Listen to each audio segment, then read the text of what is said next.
I'm continuing my journey to meet nominees in the emerging category of this year's Entrepreneur of the Year. I've come to London to meet the next entrepreneur. You know something? No tube or taxi for me.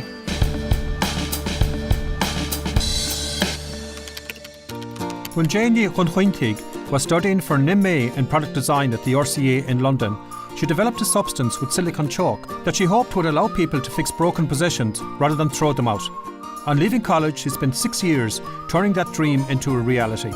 Her London-based company, Sugru, now manufactures a self-setting rubber which is distributed worldwide. I cycle to work every day, most days anyway, and my dog, Buddy, he trots along beside me. So Jane, what is Sugru? So Sugru is a brand new material. I'm going to show you how it works now. It comes in little foil-tight mini packs like this, just like Play-Doh.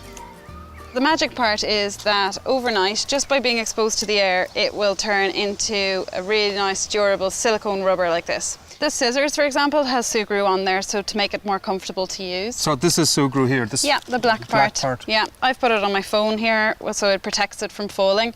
So I can drop this, like throw it around regularly to demonstrate how it works. And this bracelet, is that Sugru? This bracelet is made out of Sugru, yeah. So it's from like really functional, practical things like fixing your fridge or fixing your dishwasher, all the way to like customizing and designing stuff, to crafting, yeah. I've got an iPad computer. Yeah. And Time magazine have said the iPad has been the 34th best invention of the 21st century. And this, Sugru, has been 22nd. While developing Sugru, Jane received plenty of interest from large manufacturers, but was ultimately frustrated by the rate of progress. She eventually decided to go it alone, starting small and using the internet as her marketing tool. One of the amazing things about being an online business is that you're instantly global. So on our first day, we actually shipped product out to 21 countries. Since then, we've grown to, I think it's 138 now that we have people using Sugru in. Dennis van Hoek in the Netherlands shared with us a really interesting modification on his ice pick. Sugru grips built onto the handle here. That's the magic thing about Sugru. When people use it, it's all built around sharing online, so there's an amazing online community, and that's how our kind of marketing works, is that the community feeds their idea, we then elevate it into something that people will want to share on social media. What you're doing is you're creating the environment for people to share their creativity around Sugru. Yeah, exactly. And that community builds on itself. We're doubling the business every year in terms of our sales, and we're just in the process of setting up our office in New York. I hope that someday, when something breaks or when something's annoying you, whatever, you think like, I wonder if Sugru could help me.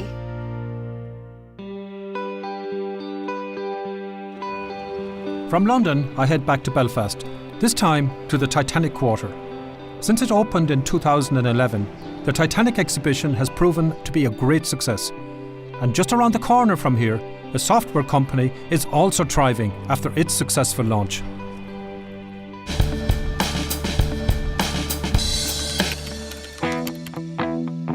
Three years ago, having worked together for another employer, Mark Godfrey and Simon Cole set up their own company, Automated Intelligence. Their software helps large corporations to manage and store the millions of pages of documents associated with the running of their businesses. Well, lads, we're here for a breakfast meeting, and I'm writing your names here in a napkin, not because I don't know it, but that's part of your story, isn't it? It is, yeah. 3 years ago now, we put the business together, and we just realised that there's a better way of bringing software products to the marketplace. And we stopped, had a coffee, put the business plan on a napkin. We'll talk about the business plan in a couple of minutes, but I see your staff here behind me. Where did the free breakfast come from?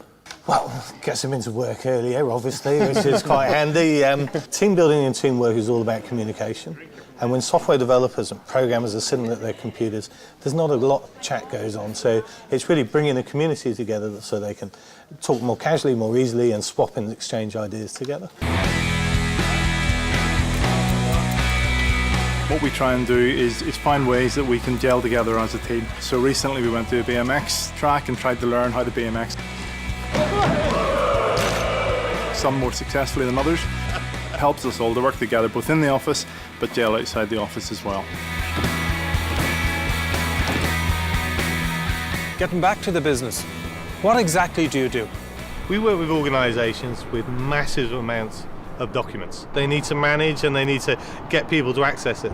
If they printed it all off, those documents would cover the whole of Ireland.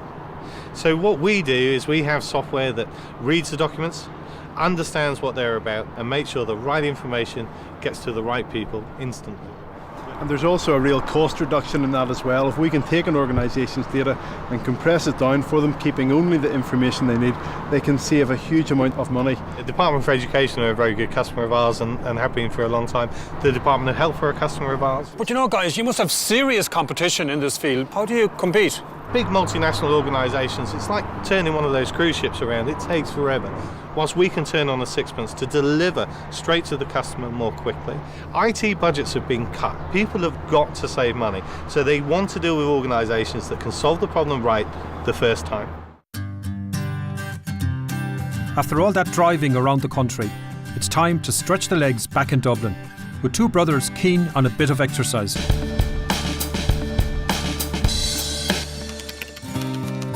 Originally from Galway, brothers Carol and Paul are the founders of Merit Software, a specialist financial services technology company. They have developed products that help banks manage the exchange of cash with other banks and fund managers. Paul runs Merit's operations office in London, while Carol commutes from Dublin. Lads, that's some run there, pumping the heart, going up here to the top of the Aviva. But Carol, you're here every now and again. That's right, Pádraig. Without betraying too much my Connacht roots, I very much enjoy coming to watch both Ireland and Leinster. Are you a Connacht man or a Leinster man? I'm both. You're both. Both of you are graduates from NUIG in Galway. I trained as an accountant for a bit of excitement, etc. Unlikely as that may seem. What was your career? Yeah, I did electronic engineering in Galway, and I sort of switched into software because I realised there's a lot more money in it. The brothers have certainly hit the big time by combining their talents.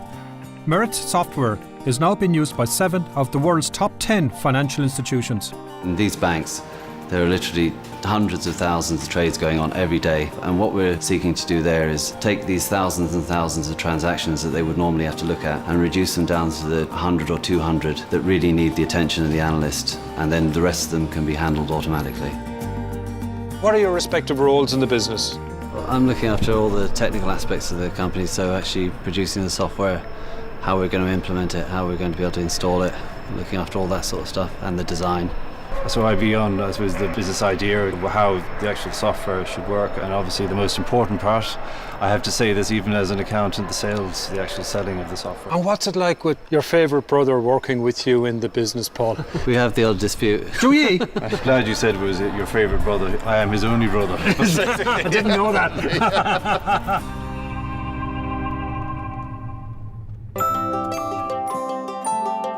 To meet the last entrepreneur in the emerging category, I've come to Cork.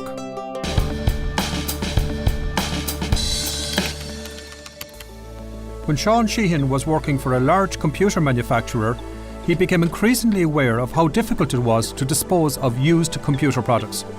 It was becoming an environmental headache. He identified a solution and set up Wisetek. His company now receives redundant computer equipment from all over the world for recycling and reuse. So what this is, Pádraig, this is a data storage system. So they use these systems for storing information. This is used equipment, it's redundant equipment. Okay, just an example there, Pádraig. This is actually a disk drive.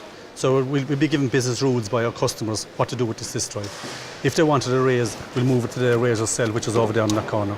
If they want to destroy it, we'll move it over to the cell over there, which breaks up the magnetic media, and the drive is useless. Just another example of some of the other sub-assemblies. Like all this stuff now has been taken out of the cabinets. It's all good to be reused. Right, so we'll box this off and send it into our client's warehouse. So you're 4 years up and running. How many staff have you now? Well, we're close to about 200 now. And will your head office stay in Glenmire and Cork? Cork has been good to us. We've very good systems here. We're very happy with the work ethic here. So we can do it from Cork. You've got a huge amount of obviously very sensitive and valuable information on those disks there. Are there certain standards you have to meet, like international standards? Yeah, you have a military standard, and that's what we Military aim for. standard? Yeah, military standard. Yeah. Everything is raised to military standard. And what would happen in the past? Well, people might hit them a belt of a hammer and just destroy them. But in a lot of cases, it just goes straight to landfill. You know, so like people see the value now of reusing this stuff, looking and getting it back out there, because it's best for the environment as well.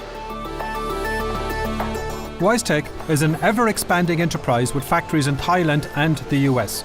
While back in Cork, the company is diversifying into computer manufacturing. But recycling still remains the core of Wisetek's business, and any parts that cannot be reused are sorted for refining. This board will get melted down, and it'll get melted down into precious metals. Like for instance, there's a gold content in this, there's a silver, platinum, as part of these printed circuit boards. We do get money back for the different precious metals. We will profit share them with our customers. You must be very proud of what you've done in the last 3 or 4 years. Of course, very proud of the team we have and what we've done today. We're not finished yet, like there is huge opportunity out there. You're only young, lad. You know, I wish. I have now met all the nominees in the emerging category. They all deserve our acclaim, but the judges will have to choose one winner. A lot of companies with very niche products and targeting niche markets, which I thought was quite interesting. It's about the potential of the business really, isn't it? And the market opportunity for them. Well, the judges have been in there in the meeting room for hours now. And don't forget, they've already met and individually interviewed all of the entrepreneurs. There's some companies with very small number of employees who are really, really profitable. Everybody's clear in their minds. I think so, yeah. There's a top 3. They're debating really about the attributes of the entrepreneurs in the emerging category. Debating things like innovation, their ability to scale. Who's the standout entrepreneur that really can make a difference for Ireland, make a difference for their business and really grow and compete, you know, in a rapid timescale with some of the largest companies in the world. Next week, I take to the road again, this time to meet the nominees in the industry category of the 2013 Entrepreneur of the Year.